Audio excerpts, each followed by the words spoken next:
Bonjour à tous, nous continuons ici à Melbourne. Aujourd'hui, les Lions de l'Atlas ont une journée de repos avant de voyager à Adélaïde pour leur deuxième match du groupe H contre la Corée du Sud.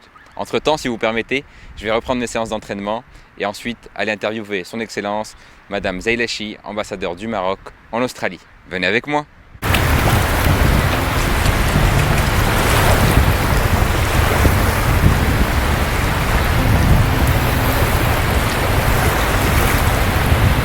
La temperatura del agua es de 13 grados.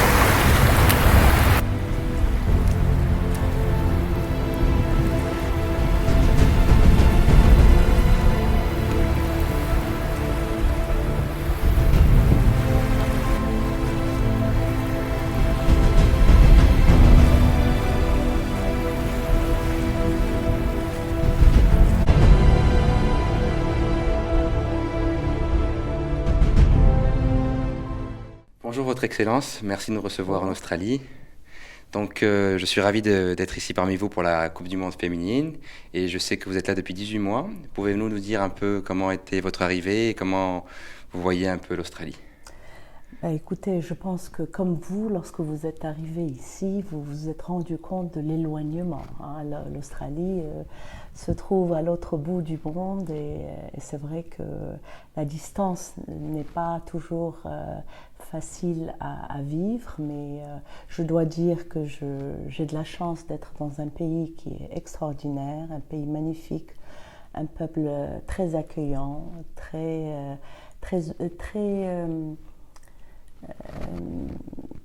ils acceptent, ils sont inclusifs, ils acceptent l'étranger, ils sont curieux et ils veulent connaître les personnes qui visitent leur pays. Merci pour votre première réponse. J'irai maintenant au sujet des axes principaux de coopération entre le Maroc et l'Australie. Il y a beaucoup de secteurs dans lesquels le Maroc et l'Australie peuvent échanger.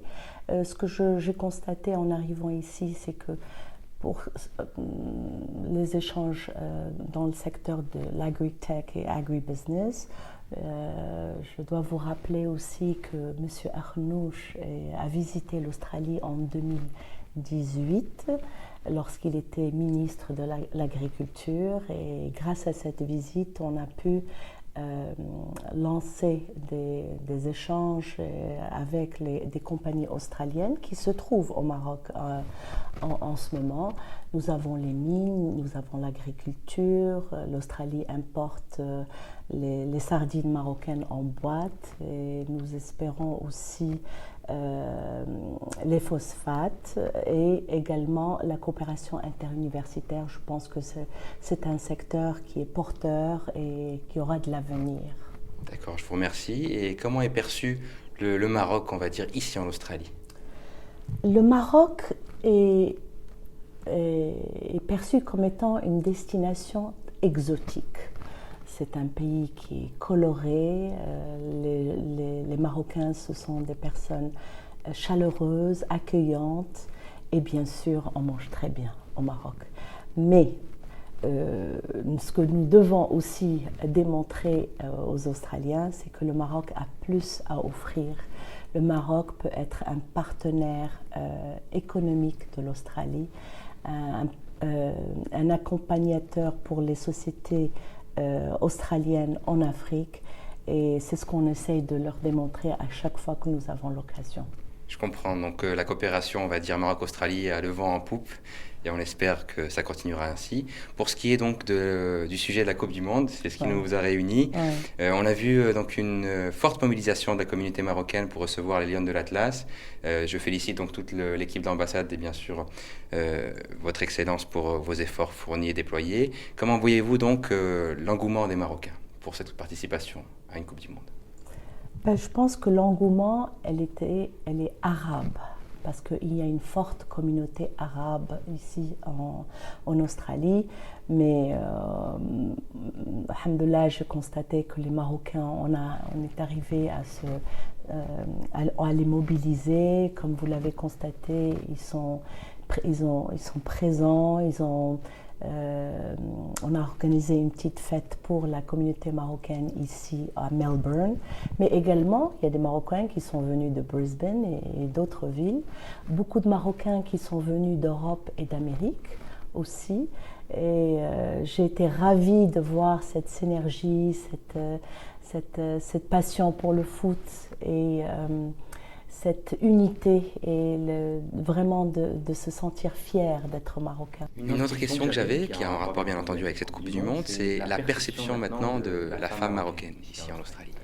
Je voudrais dire d'abord que ce pays valorise énormément le rôle de la femme dans la société et en ce qui concerne l'égalité des genres.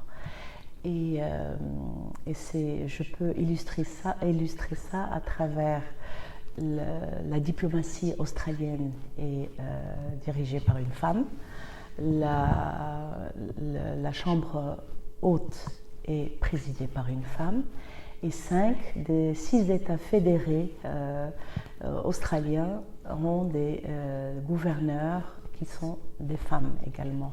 Alors, quand je leur parle du Maroc et sous la conduite éclairée de Sa Majesté et l'importance qu'il accorde à la femme marocaine, et ils sont très agréablement surpris. Effectivement, la femme marocaine a été à maintes reprises et dans différents secteurs, elle a été pionnière quand on voit les Jeux Olympiques, la première femme pilote, l'université la plus ancienne au monde, et bien sûr maintenant nos sportives, les Lionnes de l'Atlas, où elles participent pour la première fois dans l'histoire où un pays arabe et musulman prend part au mondial féminin. C'est vraiment un exploit et nous sommes fiers de nos femmes marocaines. Et je pense qu'à travers cette coupe, on a pu leur démontrer que le Maroc aussi accorde beaucoup d'importance à la femme marocaine, au rôle qu'elle joue au sein de la société et bien sûr dans le foot. Et ça, c'est un bel exemple en tant que pays arabe, africain et musulman. Merci Votre Excellence pour votre belle énergie et le temps que vous m'avez accordé. Je sais que votre agenda est assez rempli et merci pour le soutien que vous apportez aux Lionnes de l'Atlas. Merci beaucoup. Merci. Voilà, c'est la fin de cette interview avec Son Excellence Madame Zahila Chie, ambassadeur du Maroc en Australie. J'ai été ravi de pouvoir échanger avec elle et je la remercie très chaleureusement pour le temps qu'elle m'a accordé. Je voudrais vous donner rendez-vous dès demain pour de nouvelles aventures ici en Australie durant cette Coupe du Monde. Restez connectés.